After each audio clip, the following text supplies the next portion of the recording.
ഞാനിപ്പോൾ ഉള്ളത് സ്വിറ്റ്സർലൻഡിലെ ലൗട്ടർ ബെണ്ണൻ എന്ന് പറഞ്ഞിട്ടുള്ള ഒരു ചെറിയ വില്ലേജിലാണ്. ഇതൊരു മുനിസിപ്പാലിറ്റിയാണ്. ഇവിടെ ഒരു വെള്ളച്ചാട്ടമുണ്ട്. അത് ഇവിടുത്തെ വൺ ഓഫ് ദി ബെസ്റ്റ് ആണ്. യൂറോപ്പിലെ തന്നെ വൺ ഓഫ് ദി ബെസ്റ്റ് ആണ്. നിങ്ങൾ ഒത്തിരി റീൽസിലൊക്കെ കണ്ടിട്ടുണ്ടാവും. പിന്നെ ഈ ഗ്രാമമാണെങ്കിലും ഭയങ്കര രസമുള്ള ഒരു ഗ്രാമമാണ്. ആൽപ്സിന്റെ താഴ്വരയാണ്. നമുക്ക് ഈ ഗ്രാമത്തിന്റെ കാഴ്ചകൾ കാണാം. സ്വിറ്റ്സർലൻഡ് എന്ന രാജ്യത്തിന്റെ പ്രകൃതി ഭംഗി മുഴുവൻ ഒരൊറ്റ സ്ഥലത്ത് നിന്ന് കണ്ടറിയണമെങ്കിൽ ലോട്ടർ ബെണ്ണൻ എന്നീ കൊച്ചു ഗ്രാമത്തിലെത്തിയാൽ മതിയെന്ന് പറയാം. ഗ്രാമത്തിന്റെ പിന്നിലുള്ള സ്റ്റൗബാക്ക് വാട്ടർഫോൾ ആണ് ഇവിടുത്തെ മുഖ്യ ആകർഷണം. എൻ്റെ കൂടെ ക്യാമറയുടെ പുറകിലുള്ളത് എൻ്റെ ഫ്രണ്ട് ആയിട്ടുള്ള അഭിലാഷ് ചേട്ടനാണ്. അഭിലാഷ് ചേട്ടൻ എന്നെ ഇവിടെയൊക്കെ കാണിക്കാൻ വേണ്ടി കൊണ്ടുവന്നിരിക്കുകയാണ്. അഭിലാഷ് ചേട്ടൻ എത്ര പ്രാവശ്യം വന്നിട്ടുണ്ട് ഇവിടെ? ഞാനിവിടെ ഒരു 4-5 വട്ടം വന്നിട്ടുണ്ട്. ഇവിടുന്ന് നമുക്ക് ട്രെയിനിൽ മാത്രം പോകാൻ പറ്റും. ഇവിടെ ഒരു വെങ്ങെന്ന് പറയുന്ന സ്ഥലമുണ്ട്. അപ്പൊ ഞങ്ങളവിടെ ഒരു വീടൊക്കെ എടുത്ത് താമസിച്ചു. ഇവിടെ സ്ഥലങ്ങളൊക്കെ എക്സ്പ്ലോർ ചെയ്തു. ഒരു 4-5 ദിവസം ഒന്നും മതിയാവില്ല ഇവിടെ. ഗ്രാമത്തിന്റെ ഒരറ്റത്ത് നിന്ന് നടന്നു തുടങ്ങി അല്പം മുന്നിലായി തന്നെ ലൗട്ടർ ബെണ്ണൻ റെയിൽവേ സ്റ്റേഷൻ കാണാനാകും. ഇവിടെ നിന്നും മീറ്റർ ഗേജ് മൗണ്ടൻ ട്രെയിനും ബ്രോഡ് ഗേജ് ഇന്റർസിറ്റി ട്രെയിനും ഒരേ സമയം സർവീസ് നടത്തുന്നു എന്നൊരു പ്രത്യേകതയുമുണ്ട്.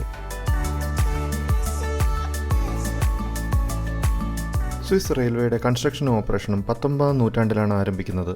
1847 16 കിലോമീറ്റർ ദൂരത്തിൽ സൂറിക്കിൽ നിന്നും ബാത്തനിലേക്ക് ഒരു പ്രൈവറ്റ് റെയിൽവേ കമ്പനിയാണ് ആദ്യത്തെ ഇന്റേണൽ റെയിൽവേ ലൈൻ തുടങ്ങിയത്. വിവിധ തരം റെയിൽവേ ലൈനുകളുടെ ഇന്റഗ്രേറ്റഡ് നെറ്റ്വർക്ക് കാറ്റഗറി പരിഗണിച്ചാൽ ഇന്ന് ലോകത്ത് 1ാം സ്ഥാനത്താണ് സ്വിസ് റെയിൽവേ.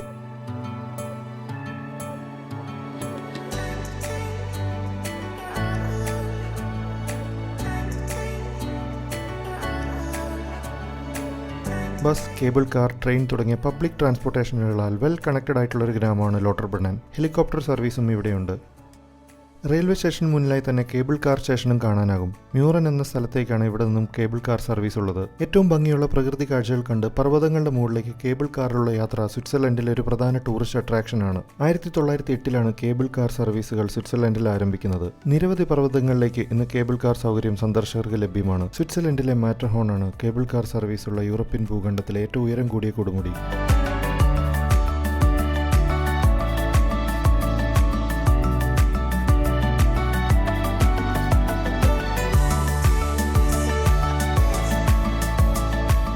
യൂറോപ്പിൽ വന്നിട്ട് എനിക്ക് ഏറ്റവും ഇഷ്ടപ്പെട്ടത് ഇവിടുത്തെ ട്രക്സ് ആണ് കേട്ടോ. എല്ലാ ട്രക്സും കാണാൻ ഒരു രക്ഷയില്ലാത്ത ഭംഗിയാണ്. വാഹനങ്ങളെയും യാത്രയും ഒരുപാട് ഇഷ്ടപ്പെടുന്ന ഒരാളെന്ന നിലയ്ക്ക് പ്രകൃതി സൗന്ദര്യവും നിരത്തുകൾ നിറയെ ഇഷ്ടവാഹനങ്ങൾ കൂടിയായപ്പോൾ സ്വിറ്റ്സർലൻഡിലെത്തിയിട്ട് എനിക്ക് കണ്ണടക്കാൻ കൂടി തോന്നിയിരുന്നില്ല.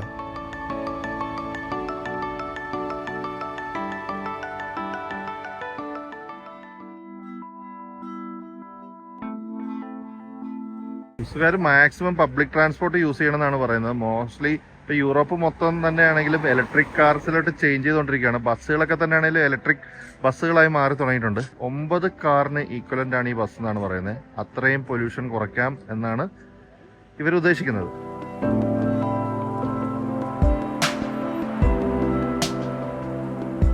സ്വിറ്റ്സർലൻഡിന്റെ വീടുകളിലൊക്കെ കണ്ടാൽ നമുക്ക് ഇതുപോലെ നിറച്ച് പൂക്കൾ കൊണ്ട് അലങ്കരിച്ചിരിക്കുന്നതാണ്. അത് ഇവരുടെ ഒരു മുഖമുദ്ര തന്നെയാണ്.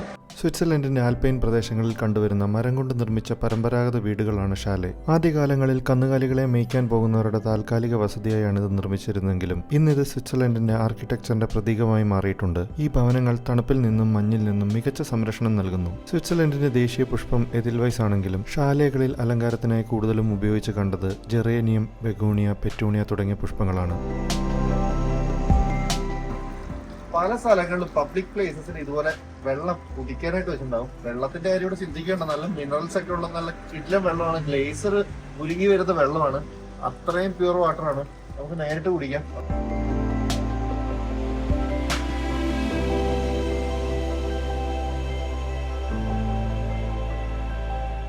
ഡോഗ്സിന് വരെ ഇവിടെ വെള്ളം കുടിക്കാം. പക്ഷെ അതിനകത്ത് ഇറങ്ങരുതെന്ന് മാർക്ക് ചെയ്ത് വെച്ചിട്ടുണ്ട്.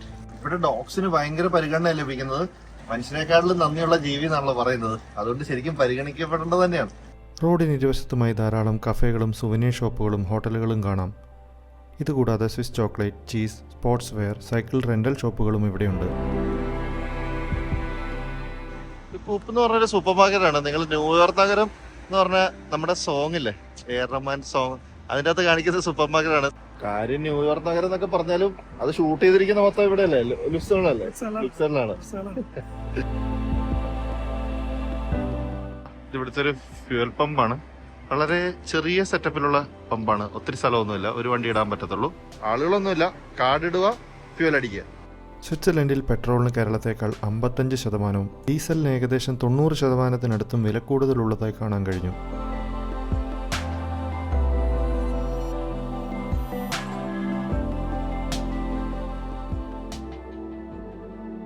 അല്പം കൂടി മുന്നോട്ട് നടന്നപ്പോൾ സ്റ്റൗബാക്ക് വാട്ടർഫോളിന്റെ കാഴ്ചകൾ കണ്ടു തുടങ്ങി. 300 മീറ്റർ ഉയരത്തിൽ നിന്നും താഴേക്ക് ഒഴുകുന്ന സ്റ്റൗബാക്ക് ഫോൾ സ്വിറ്റ്സർലൻഡിലെ ഏറ്റവും ഉയരം കൂടിയ ഫ്രീ ഫോളിംഗ് വാട്ടർഫോൾ കൂടിയാണ്.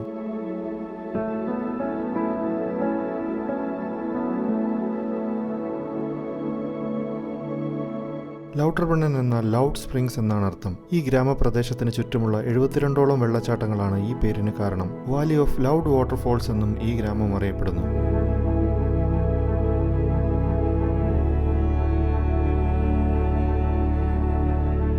ഈ സ്ഥലത്ത് വരുവാണെങ്കിൽ എന്തായാലും ഇവിടെ ഒരു ദിവസം താമസിക്കണം, ഇവിടെ സമയം സ്പെൻഡ് ചെയ്യണം. ഇതിന്റെ നേരെ മുമ്പിലായിട്ട് ഹോട്ടൽസ് ഉണ്ട്, ഞാൻ കാണിച്ചുതരാം. ആ ഹോട്ടൽസിലിരുന്ന് ഈ വെള്ളച്ചാട്ടത്തിന്റെ കാഴ്ചകളും ഇവിടുത്തെ പച്ചപ്പൊക്കെ കണ്ട് എത്ര സമയം വേണമെങ്കിലും ഒരു മടുപ്പില്ലാതിരിക്കാൻ പറ്റും. അത്ര ബ്യൂട്ടിഫുൾ ആണ്. ഈ വെള്ളച്ചാട്ടത്തിന്റെ മുമ്പിലായിട്ട് ഇവിടെ കുറെ ഹോട്ടൽസ് ഉണ്ട്. ഈ ഹോട്ടൽസ് ഒക്കെ നമുക്ക് ഭയങ്കര കോസ്റ്റ്ലി ഒന്നുമല്ല, നല്ല ഭയങ്കര ഭംഗിയുള്ള സ്റ്റേ ഒക്കെയാണ്. അവിടെ ഇരുന്നുകൊണ്ട് ഈ വെള്ളച്ചാട്ടത്തിന്റെ കാഴ്ച കാണാം. അപ്പൊ ഇവിടെ വരുന്നവരെന്തായാലും ഇവിടെ ഒരു ഹോട്ടലെടുത്ത് താമസിച്ച് എൻജോയ് ചെയ്തിട്ട് പോവാം.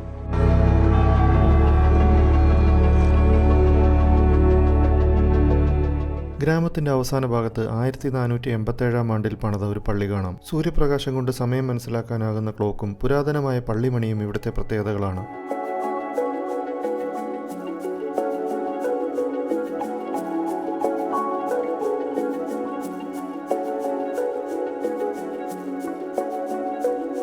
പള്ളിയിൽ നിന്നും അല്പം താഴേക്ക് നടക്കുമ്പോൾ ചെറിയൊരു അരുവിയും അതിനു കുറുകെ തടി കൊണ്ട് നിർമ്മിച്ച ഒരു പാലവും കാണാനാകും. 2023 നിർമ്മിച്ചതാണെന്ന് ഇതിൽ എഴുതിയിരിക്കുന്നു. ഇരുമ്പ് കൊണ്ടോ കോൺക്രീറ്റ് കൊണ്ടോ പാലം നിർമ്മിക്കാമെങ്കിലും തടി കൊണ്ടുള്ള പ്രകൃതിയോട് ചേർന്ന് നിൽക്കുന്ന പാലം നിർമ്മിച്ചത് ഗ്രാമത്തിന്റെ പഴമയും ഭംഗിയും നിലനിർത്തുന്നതിനായി സഹായിച്ചിരിക്കുന്നു. മഞ്ഞുരുകി വരുന്ന തണുത്ത വെള്ളമാണ് ഈ അരുവിയിലേത്.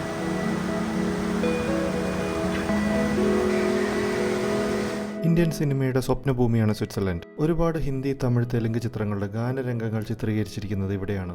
സിനിമാ ഗാനങ്ങൾ ചിത്രീകരിക്കാൻ എന്തുകൊണ്ട് സ്വിറ്റ്സർലൻഡിനെ അധികം തിരഞ്ഞെടുത്തിരിക്കുന്നു എന്നതിന് ഉത്തരമാണ് ഈ കാണുന്ന കാഴ്ചകൾ.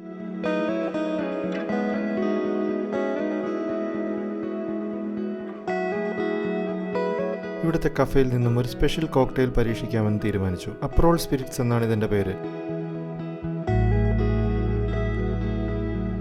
ഞാൻ കണ്ട ഈ ഗ്രാമത്തിന്റെ കാഴ്ചകൾ വീണ്ടും എൻ്റെ മനസ്സിലേക്ക് വന്നു. ഏറിയാൽ 2 കിലോമീറ്റർ ദൂരം റോഡിന് ഇരുവശത്തുമായിട്ടാണ് ഈ ഗ്രാമം ഉണ്ടാവുക. എത്ര മനോഹരമായിട്ടാണ് ടൂറിസവും ഗ്രാമവും ഇവിടെ പരിപാലിച്ചിരിക്കുന്നത്. ഒരു തരത്തിലുള്ള പൊല്യൂഷനും കാണാനാകുന്നില്ല. വളരെ സിസ്റ്റമാറ്റിക് ആയിട്ടുള്ള പബ്ലിക് ട്രാൻസ്പോർട്ടേഷൻ സൗകര്യങ്ങൾ, ടൂറിസ്റ്റുകൾക്ക് വേണ്ടിയുള്ള എല്ലാ സൗകര്യങ്ങളും ഉണ്ടെന്ന് ഗവൺമെന്റ് ഉറപ്പുവരുത്തിയിരിക്കുന്നു. സ്ഥലങ്ങളുടെയും കെട്ടിടങ്ങളുടെയും അതിർത്തിയിൽ വലിയ മതിലുകളോ അടച്ചുകെട്ടലുകളോ ഇല്ലാതെ പുതിയ കെട്ടിടങ്ങൾ പോലും പരമ്പരാഗത ശൈലി നിലനിർത്തിക്കൊണ്ടും പ്രകൃതിയോട് ഇണങ്ങുന്ന രീതിയിലും മാത്രം പണിയുന്നു. ഒരു കൊച്ചു ഗ്രാമത്തെ ഏറ്റവും മികച്ച ഒരു ടൂറിസ്റ്റ് സ്പോട്ടായി പ്രൊമോട്ട് ചെയ്ത് വളരെ വൃത്തിയായി പരിപാലിച്ചു പോകുന്നു. സ്വിറ്റ്സർലൻഡിന് പ്രകൃതി അനുഗ്രഹിച്ച് നൽകിയ ഏറ്റവും മനോഹരമായ ഭൂപ്രദേശങ്ങൾ അവർ ഏറ്റവും മികച്ച രീതിയിൽ സംരക്ഷിച്ച് നിലനിർത്തിക്കൊണ്ടുപോകുന്നു.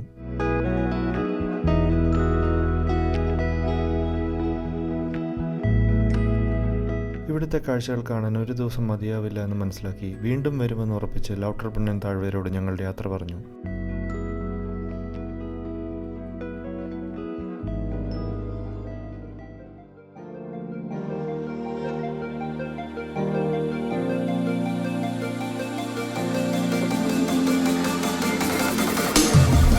സോ ചെറിയൊരു വീഡിയോ ആയിരുന്നു. നിങ്ങൾക്ക് എല്ലാവർക്കും വീഡിയോ ഇഷ്ടപ്പെട്ടെന്ന് വിചാരിക്കുന്നു. എല്ലാവരും കൂടെ തന്നെ ഉണ്ടാവുക. അടുത്തൊരു വീഡിയോയിൽ വീണ്ടും കാണാം. ബൈ.